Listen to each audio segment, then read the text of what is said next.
The difference in people, the difference in performance, the difference in the final result, the outcome, is it usually dependent upon skill? Is that what makes one person better than another, yes or no? How many have seen someone with an unbelievable innate skill get wiped out by an athlete, a person, a business individual who clearly had less skill? How many have seen this happen? Say aye. It's our ability to maximize. We said on day one, leaders are what transform organizations. You want to grow this company, you want to transform this company, leaders do it. A leader doesn't mean everybody else follows you. It just means that you have a higher what? A higher standard than anybody else does. What will make you the leader is when you have a higher expectation, not of other people. Anybody can do that. Of whom? Of yourself. So if you want to know what does it take to take things to the highest level, what's going to take to change my business permanently, not temporary, you can go home and you can install some of these strategies, skills, tactics, tools, insights, and see a significant change. But if that change is going to be a lasting company of value that keeps growing, then the things you've learned here have to become the standard for your organization, not something you did for a period of time. Whenever you look at somebody and say, why are they more successful than anybody else? It's always because of step one, they've raised their standard. If you go back home and you want to change your life in any way, personally, professionally, or your company, as boring as it sounds, as stupid as it ain't sounds, you might say, I spent all this time, this energy, this money, and you're going to tell me to raise my standards? Yes. Because even though that's not sexy, it is the only thing that creates lasting change. You can go on a diet and you can lose weight, but what will that person eventually do? They'll go where? Back, unless they raise their standard. Now that sounds so trite and stupid and positive thinky or old school, but the truth is it's the truth. So maybe I can language it in a way that's more compelling to you or more simple. What does it mean when we say raise our standards? It means you turn your shoulds into musts.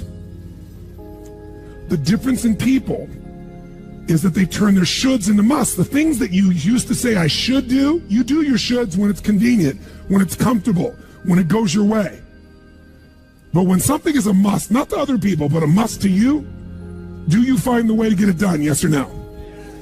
So the difference in people is what's their must, or another word for that is what's their standard. Every person in this room right now, our bodies are a reflection of our physical standards. They are not a reflection of our desires.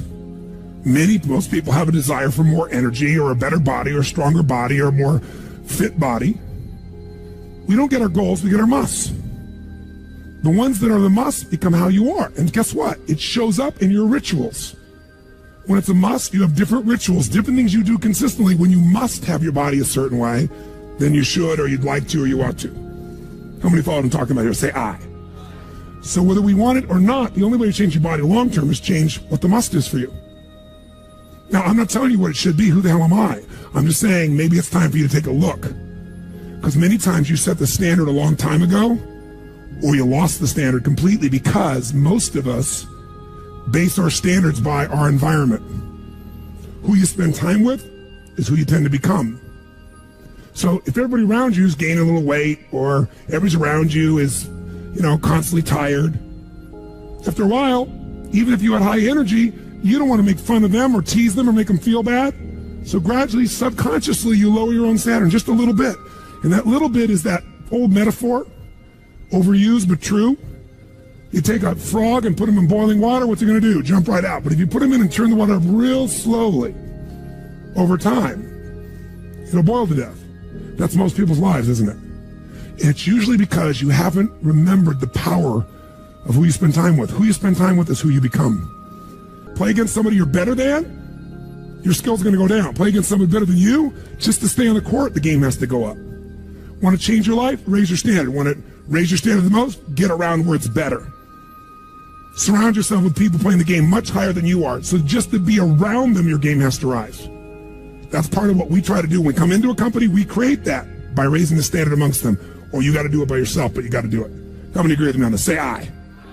And it starts with whom? It starts with us. So raise the standard. I remember when I met Michael Jordan for the first time, and it was while he was still with the Bulls. And I asked him, I got a chance to do some coaching a bunch of people, and then got introduced to him because of this. And I said, Michael, I said, how is it you do this? I mean, you're the best that's ever lived at this stage. Got to ask the same question of Wayne Gretzky. And interesting, Wayne Gretzky, I'd read someplace and he gave me the same answer. I asked him the same thing. You're not the fastest. You're not the strongest. You're not, you don't, how is it you're the great one when you're not the fastest, the strongest, the quickest? And he said, well, Tony, I appreciate the compliment, but he said, I think one of my advantages is most people skate to where the puck is, and I skate to where the puck is going. The power of what? Anticipation. He knows the pattern.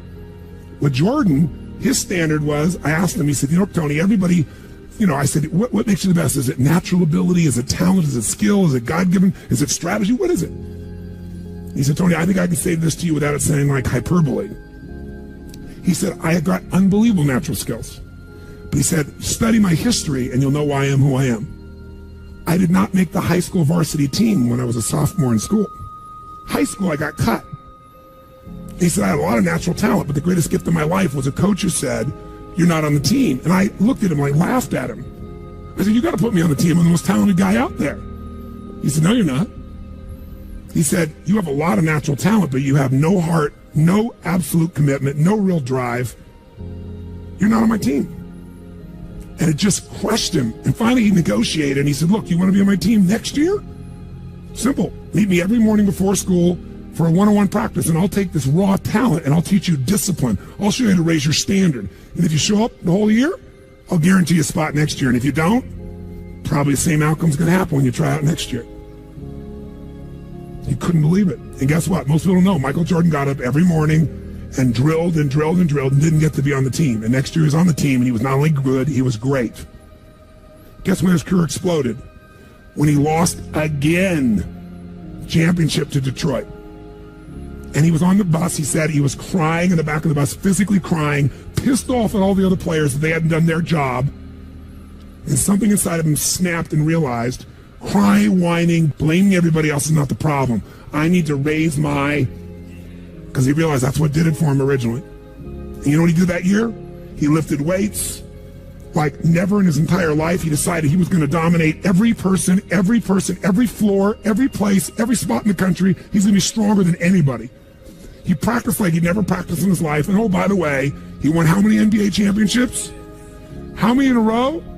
3. Retired, came back and won how many in a row? 3.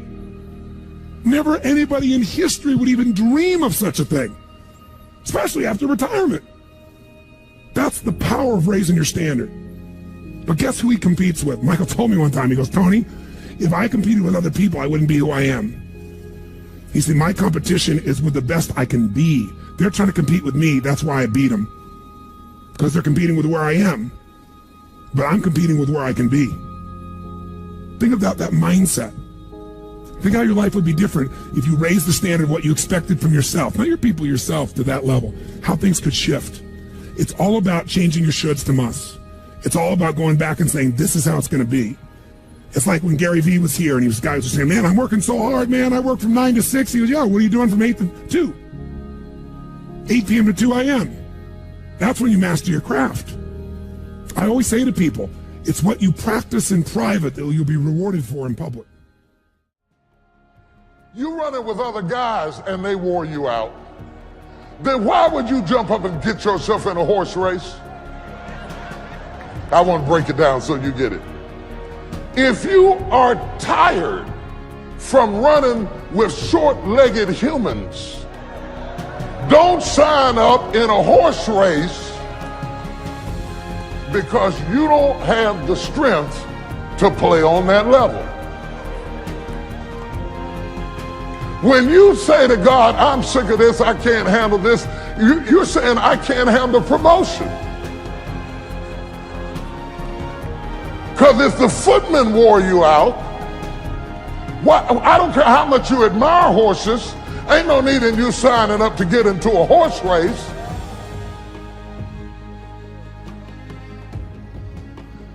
Until you master the footman race, you don't get into the horse race. And here's the problem. We got people who want promotion without process. Oh my God, I feel like running all over this church. They want promotion without process. Because the reason they want promotion is because they have no self-esteem, so they need crowd esteem to feel good about themselves, and they think that if they get promoted high enough, then people will like them, and then maybe they'll like themselves. You got it backwards. You got to like yourself first.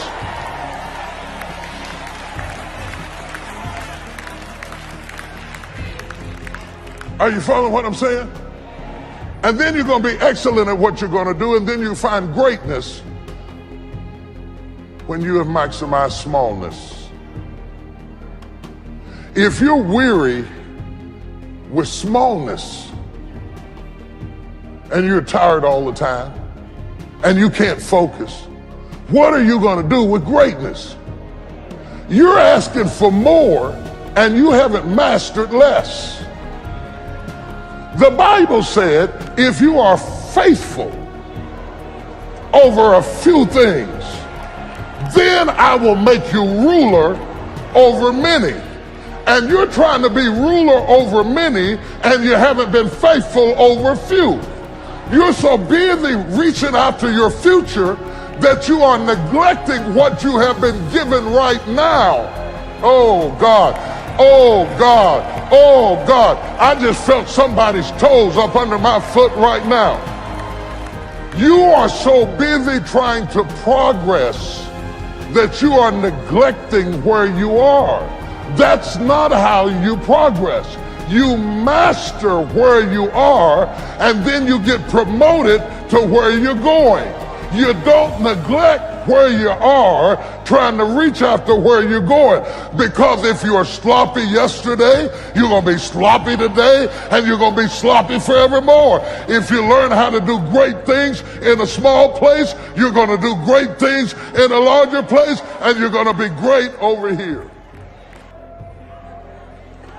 The reason you're not getting the promotion is because you won't make the practice.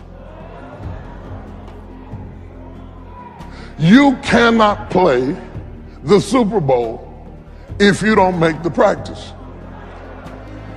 You cannot get the prize for winning the Olympics if you don't make the practice.